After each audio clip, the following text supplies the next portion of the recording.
l'impunité. C'est ça qui a été à l'origine de tous les dérapages que nous observons aujourd'hui.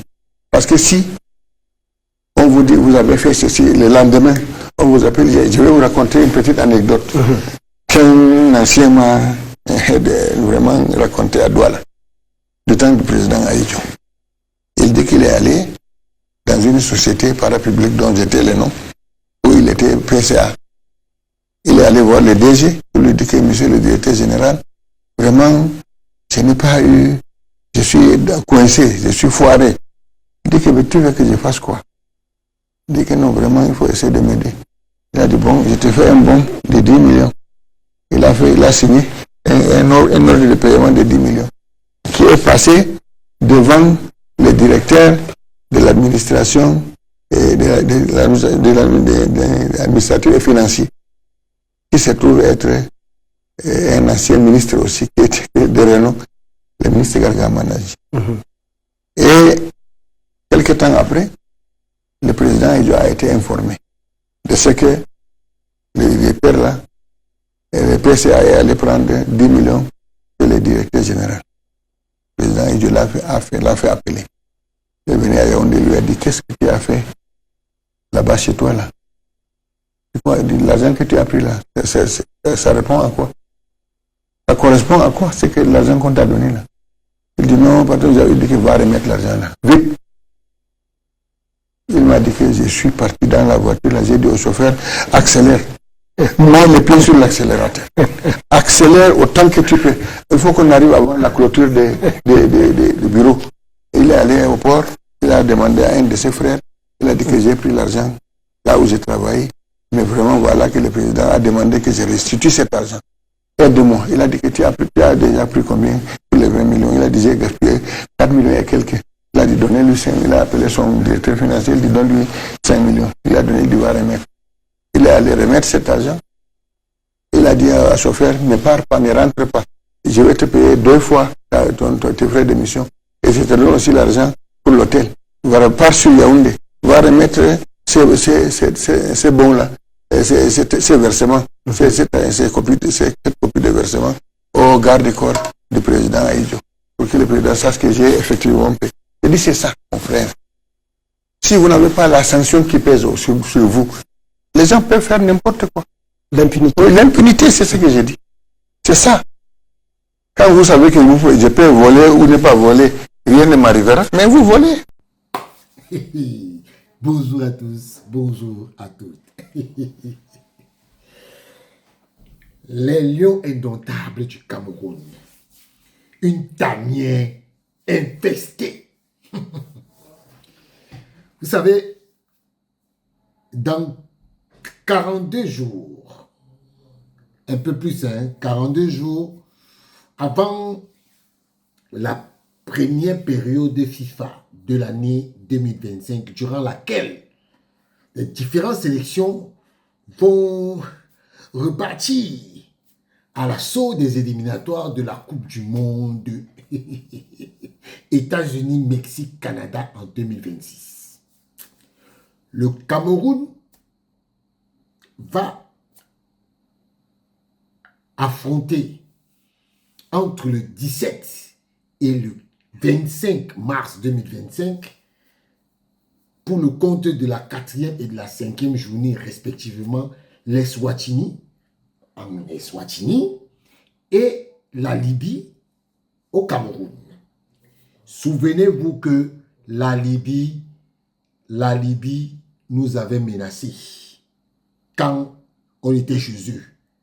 Ils nous ont fait ça dur et je crois qu'il faut qu'on leur rembourse ça pour qu'ils sentent un peu ce que ça fait d'être menacés. Parce que les Libyens là, ils sont très forts pour faire ça aux uns et aux autres. Et eux, on est toujours en train de dire que Mais si les performances des Lions sont encourageantes au regard du classement général de la poule D, parce qu'il faut dire que le Cameroun est premier là parce que Rigobert sont. C'est le travail de Rigobert sont. Quand Rigobert sont partis, Rigobert sont a laissé le Cameroun premier de sa poule. Oui, Rigobert sont a laissé le Cameroun premier de sa poule. Mais si ces performances sont là, encourageantes, le vestiaire, quant à lui, est pollué par des activités peu recommandables, basées sur le clientélisme et la cupidité. Oui. Depuis le mois de mai 2024, il y a un phénomène de cooptage et de marchandage des places à l'équipe nationale. Oui. Je vous avais dit que Marc Brice vend les places. Il vend les places. Et il est le cheval de Troie d'un comptoir d'exposition et de placement des joueurs. L'histoire de Namasso que vous voyez là, ça part d'une affaire de comptoir. Oui, ça part d'une affaire d'un comptoir. Et d'un comptoir où Marc Brice maintenant voulait trop comprendre ce qui se passe au point où il s'est buté face à la situation. Il vous fait croire que on est là pour aider le Cameroun. Il n'est jamais là pour aider le Cameroun. Qui ne vous raconte pas des histoires. Alors, l'entraîneur belge est au cœur d'un vaste réseau où il y a des agents du ministère des Sports. Quand je vous dis souvent que c'est les gens au ministère des Sports qui font la liste des lions, vous croyez que je mens? Les joueurs de l'équipe nationale, des agents intermédiaires, au premier rang, son propre agent. Oui. Et des personnalités du football.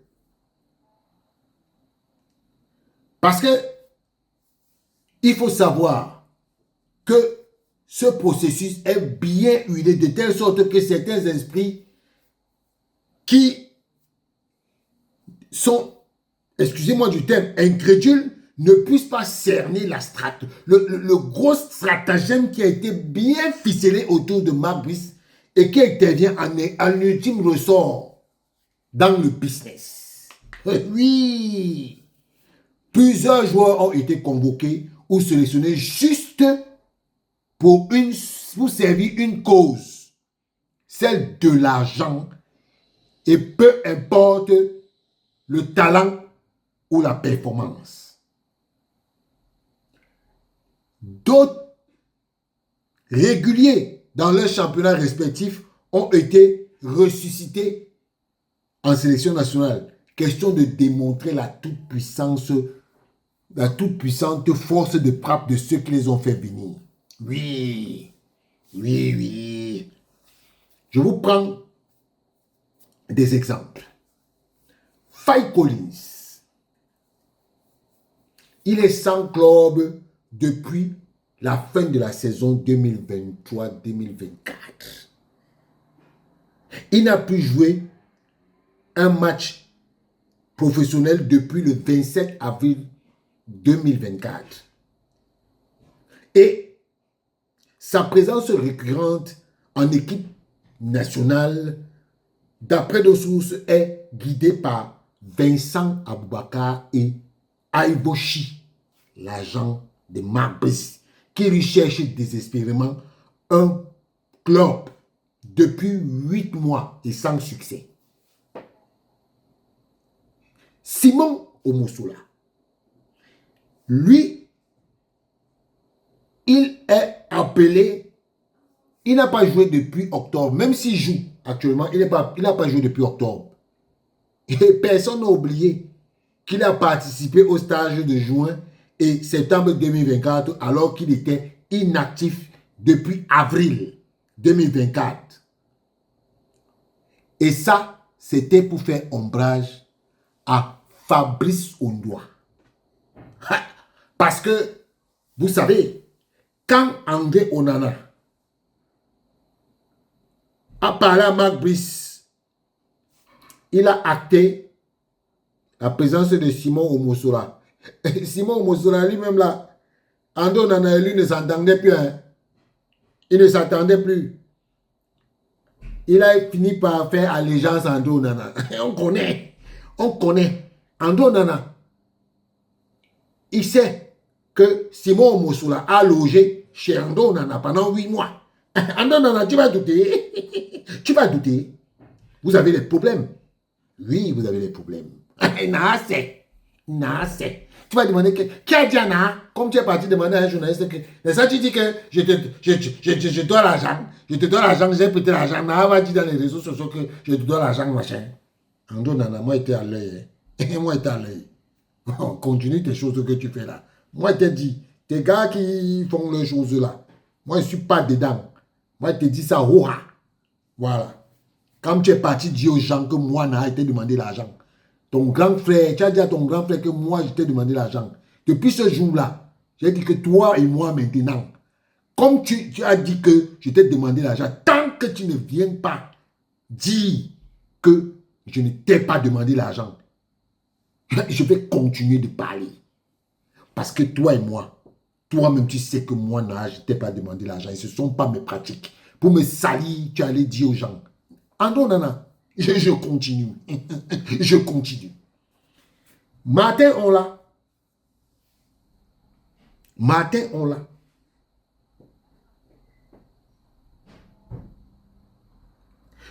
Ando Nana a fait une réunion à Paris. Ando Nana a fait une réunion à Paris. Et c'est de cette réunion à Paris que Matin, on l'a est revenu.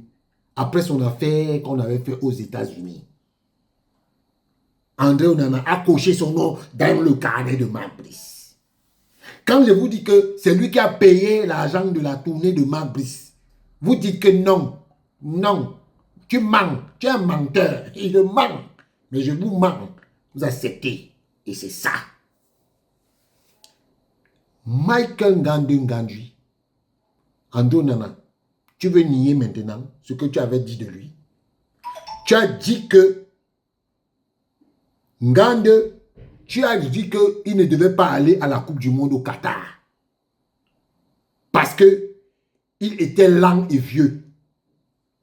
Ando Nana, tu as dit ça. Tu l'as dit.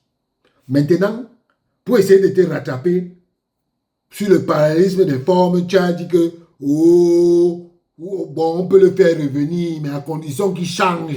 À condition qu'il change.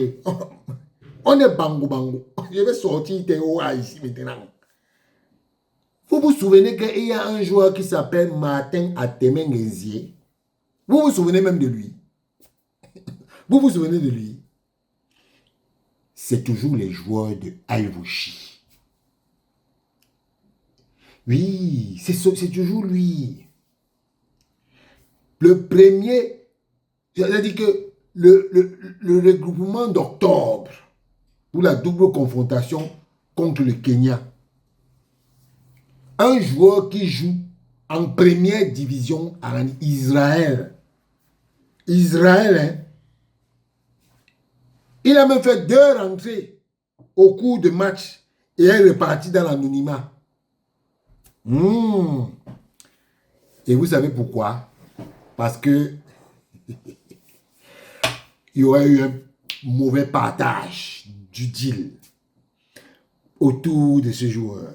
Quand je vous dis que l'équipe nationale, les gars ont rendu l'équipe nationale un petit comptoir. Mais moi, j'appelle ça le comptoir colonial. C'est leur comptoir. En tout cas, nous, on est là, on les regarde. Il y avait un autre joueur qu'on appelait James Njongwe. À cette époque, il jouait en Slovaquie. Il a fait une apparition sommaire. Et c'est un joueur qui jouait au Cameroun dans Oili FC. Il avait été recommandé à Marc Brice par un agent intermédiaire vivant au Cameroun et en Belgique. Moi, je vous sors les true stories, hein. Pas les choses que... Oh. Guy Kilama, vous connaissez le gars là? Guy Kilama. Il a fini par accrocher le wagon de Marc Brice après plusieurs essais, jusque-là infructueux. Il s'était brouillé avec Marc Brice lors du premier sage, confiant à ses proches qui n'étaient pas venus faire banquette. Revenu à de meilleurs sentiments sur les conseils de Abouchou. Abouchou, il a finalement accepté son sort de second couteau et de dépanneur sur le côté de la défense. Voilà les gens. Boris Eno, vous le connaissez? La gestion de son cas est quelque peu atypique au regard du potentiel non négligeable. Parce que c'est un bon joueur, hein? Mais vous connaissez Cyprien Achou-Besson? C'est son protégé. L'un des superviseurs de Lyon Indomptable. Donc, il était d'abord le staff. Après, on a dit que bon, on va mettre le superviseur avec Omambi, que voilà.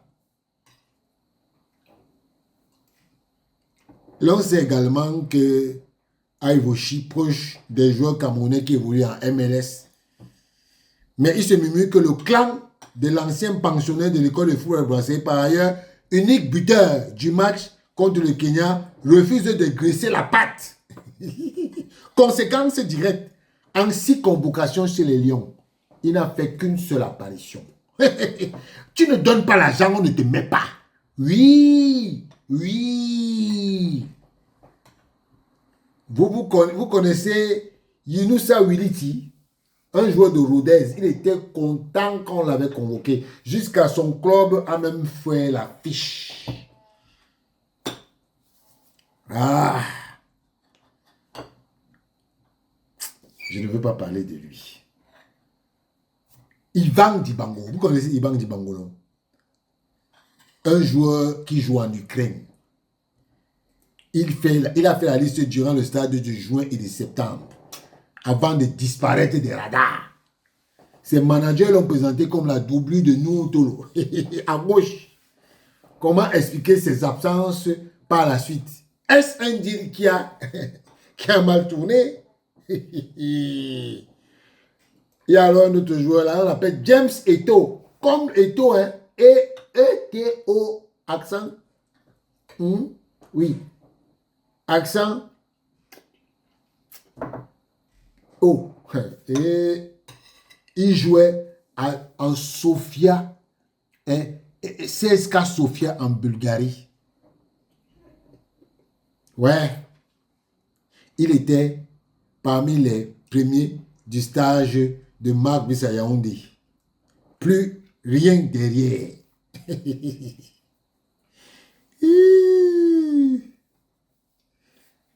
Didier Lamkelze. Ouais, Didier Lamkelze. Je t'aime bien, mon frère. Qui a été vanté par Marc Brice dans une fameuse interview à charge contre le président le 17 août. Et il est venu. Il est venu et il est parti. Je parle encore des joueurs. Donc, je vais parler d'un dernier joueur là. Patrick Soko. Patrick Soko. Sa présence dans la tanière a été fortement travaillée par un lobby d'agents ayant des ramifications jusqu'au sommet du ministère des Sports et de l'Éducation physique. Nos investigations nous renseignent que le clan du joueur avait menacé en son temps de tout balancer au public si l'attaquant de Huesca n'était pas finalement convoqué. Ce qui fut fait à partir du mois d'octobre de l'année dernière.